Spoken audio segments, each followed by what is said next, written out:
ಈರುಳ್ಳಿ ಜೊತೆಗೆ ಪಾಲಕ್ ಕಿಚಡಿನ ತುಪ್ಪದ ಜೊತೆಗೆ ತಿಂತಿದ್ರೆ ಆಹಾ, ಜೀವನ ಸಾರ್ಥಕ ಆಯ್ತಪ್ಪ ಅಂದ್ಕೋಬೇಕು.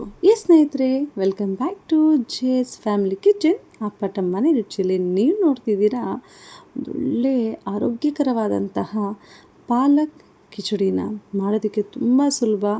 ಬೆಳಗ್ಗೆ ಬ್ರೇಕ್ಫಾಸ್ಟ್ಗೆ, ಮಧ್ಯಾಹ್ನ ಲಂಚ್ಗೆ, ಹಾಗೆಯೇ ಡಿನ್ನರ್ಗೆ ಈ ಒಂದು ಡಿಶ್ನ ನೀವು ಮಾಡಿದ್ರೆ ಸಾಕು, ತುಂಬಾ ಚೆನ್ನಾಗಿರುತ್ತೆ. ಅದ್ಭುತವಾದಂಥ ಆರೋಗ್ಯ ಕೂಡ ಕೊಡುತ್ತೆ. ಮೊದಲಿಗೆ ಇಲ್ಲಿ ನಾವು 1 ಕಪ್ಪಷ್ಟು ಪಾಲಕ್ಕು ಹಾಗೆಯೇ ಖಾರಕ್ಕೆ ತಕ್ಕಷ್ಟು ಹಸಿಮೆಣಸಿನ್ಕಾಯಿನ ಸ್ಟೀಮ್ ಮಾಡ್ಕೊತೀವಿ. ಸ್ಟೀಮ್ ಆದಮೇಲೆ ಇದನ್ನು ನಿಧಾನವಾಗಿ ಒಂದು ಪ್ಲೇಟಿಗೆ ಶಿಫ್ಟ್ ಮಾಡಿಕೊಂಡು ತಣ್ಣಗಾದ್ಮೇಲೆ ಮಿಕ್ಸಿ ಜಾರ್ಗೆ ಹಾಕ್ಕೊಂಡು ಫೈನ್ ಪೇಸ್ಟ್ ಆಗೋ ತನಕ ನಾವು ಇದನ್ನ ರುಬ್ಕೋಬೇಕು. ಈಗ ಮತ್ತೊಂದು ಕಡೆ 1 ಕಪ್ಪಷ್ಟು ಅಕ್ಕಿ, ಅದೇ ಅಳತೆಗೆ ತಕ್ಕಂತೆ 1 ಕಪ್ಪಿನಷ್ಟು ಹೆಸರುಬೇಳೆನ ತೊಗೊಂಡು ಚೆನ್ನಾಗಿ ತೊಳ್ಕೊಂಡು ನೆನೆಸಿಟ್ಕೋಬೇಕು. ಈಗ ಒಗ್ಗರಣೆಗೆ ಒಂದು ಕುಕ್ಕರ್ಗೆ 1.5 ಟೇಬಲ್ ಸ್ಪೂನಷ್ಟು ಎಣ್ಣೆ ಹಾಕ್ಕೊಂಡು ನೆನೆಸಿಟ್ಟಿರುವಂತಹ ಅಕ್ಕಿ ಹಾಗೆಯೇ ಹೆಸರುಬೇಳೆ ನಾವು ಹಾಕ್ಕೋಬೇಕು. 8 ಕಪ್ಪಷ್ಟು ನೀರು ಹಾಕ್ಕೊಂಡು ಸುಮಾರು 2ರಿಂದ 3 ವಿಜಿಲ್ ಬರೋ ತನಕ ಕೂಗಿಸ್ಕೋಬೇಕು. ರುಚಿಗೆ ತಕ್ಕಷ್ಟು ಉಪ್ಪು, 1 ಟೇಬಲ್ ಸ್ಪೂನಷ್ಟು ಅರಿಶಿನ ಹಾಕ್ಕೊಂಡು ಚೆನ್ನಾಗಿ ಮಿಕ್ಸ್ ಮಾಡ್ಕೋಬೇಕು. ಮೀಡಿಯಮ್ ಫ್ಲೇಮಲ್ಲೇ ಹೇಳಿದ ಹಾಗೆ 3ರಿಂದ 4 ವಿಜಿಲ್ನ ಕೂಗಿಸ್ಕೊಂಡ್ರೆ ಇಷ್ಟು ಚೆನ್ನಾಗಿ ಬೇಳೆ ಹಾಗೆಯೇ ಅಕ್ಕಿ ಹೊಂದ್ಕೊಂಡು ಮೆತ್ತಗಾಗಿರುತ್ತೆ. ಇದು ಪೊಂಗಲ್ ಮಾಡ್ತೀವಲ್ಲ, ಅದೇ ರೀತಿಯಲ್ಲೇ ನೀವು ಅದೇ ಕನ್ಸಿಸ್ಟೆನ್ಸಿಲೇ ಮಾಡ್ಕೋಬೇಕು. ಈಗ ಒಗ್ಗರಣೆಗೆ 2 ಟೇಬಲ್ ಸ್ಪೂನಷ್ಟು ನಾವು ಎಣ್ಣೆ ತೊಗೊಂಡಿದ್ದೀವಿ.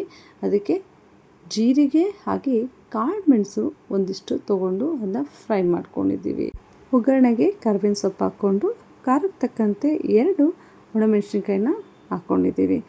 ಪಾಲಕ್ ಕಿಚಡಿ ಸ್ಪೆಷಾಲಿಟಿ ಅಂತೇಳಿದರೆ ಒಗ್ಗರಣೆ ಸಮಯದಲ್ಲಿ ಯಥೇಚ್ಛವಾಗಿ ನಾವು ಬೆಳ್ಳುಳ್ಳಿನ ತೊಗೊಂಡಿದ್ದೀವಿ. ಅಂದರೆ ಅರ್ಧ ಹೋಳಷ್ಟು ನೀವು ಬೆಳ್ಳುಳ್ಳಿನ ತೊಗೊಂಡ್ರೆ ತುಂಬ ಚೆನ್ನಾಗಿರುತ್ತೆ, ಆರೋಗ್ಯಕ್ಕೂ ಕೂಡ ಒಳ್ಳೆಯದು. ಈ ಒಂದು ಒಗ್ಗರಣೆ ಸಮಯದಲ್ಲೇ ನಿಮಗೆ ಗೊತ್ತಾಗುತ್ತೆ ಆ ಸ್ಪೆಷಾಲಿಟಿ ಯಾವ ರೀತಿಯಾಗಿರುತ್ತೆ ಅಂತ.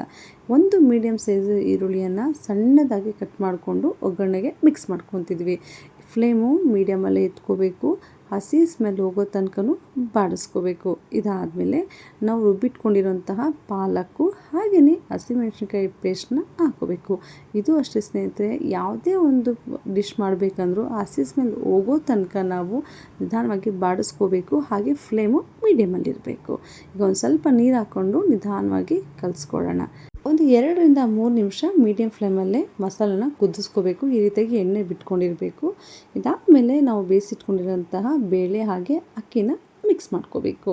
ಸ್ನೇಹಿತರೆ, ಇದನ್ನು ನೀವು ಲಂಚಿಗೆ ಕೂಡ ಮಕ್ಕಳಿಗೆ ಕೊಡ್ಬೋದು, ಬೆಳಗ್ಗೆ ಬ್ರೇಕ್ಫಾಸ್ಟಿಗೂ ಕೂಡ ತಿನ್ಕೋಬೋದು, ಇಲ್ಲ ನೈಟ್ ಮಸಾಲೆ ಪದಾರ್ಥ ಬೇಡಪ್ಪ ಅಂತನ್ನೋರು 1 ಟೈಮು ನೀವು ಡಿನ್ನರ್ಗೆ ಈ ಒಂದು ಪಾಲಕ್ ಕಿಚಡಿನ ಮಾಡ್ಕೊಂಡು ತಿನ್ನಿ.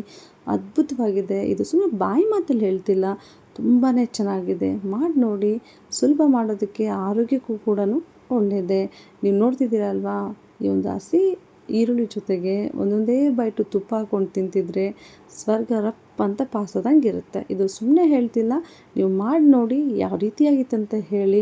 ಹಾಗೆಯೇ ನಮ್ಮ ಜೇಸ್ ಫ್ಯಾಮಿಲಿ ಕಿಚನ್ ಅಪ್ಪಟ ಮನೆ ರುಚಿಯಲ್ಲಿ ಇನ್ನು ವೆರೈಟಿ ಆದಂತಹ ಮನೆಯಲ್ಲೇ ಮಾಡುವಂತಹ ಸುಲಭವಾದಂತಹ ಅತ್ಯಂತ ರುಚಿಕರವಾದಂತಹ ಡಿಶಸ್ನ ಈಗಾಗಲೇ ಅಪ್ಲೋಡ್ ಮಾಡಿದ್ದೀವಿ. ನೋಡಿ, ಸಬ್ಸ್ಕ್ರೈಬ್ ಮಾಡ್ಕೊಳ್ಳಿ, ಶೇರ್ ಮಾಡಿ, ಲೈಕ್ ಮಾಡಿ. ಆದರೆ ಕಮೆಂಟ್ ಮುಖಾಂತರ ನಮ್ಮ ಇವತ್ತಿನ ವಿಡಿಯೋ ಹೇಗಿತ್ತು ಅಂತ ಹೇಳೋದನ್ನ ಮರಿಬೇಡಿ. ಪ್ರತಿಯೊಬ್ಬರು ಕೂಡ ಈ ಒಂದು ಡಿಶ್ನ ಮಾಡಿ ಮಕ್ಕಳಿಗೂ ಕೊಡಿ, ಮನೆಯವರು ತಿಂದು ಆರೋಗ್ಯವಾಗಿರಿ.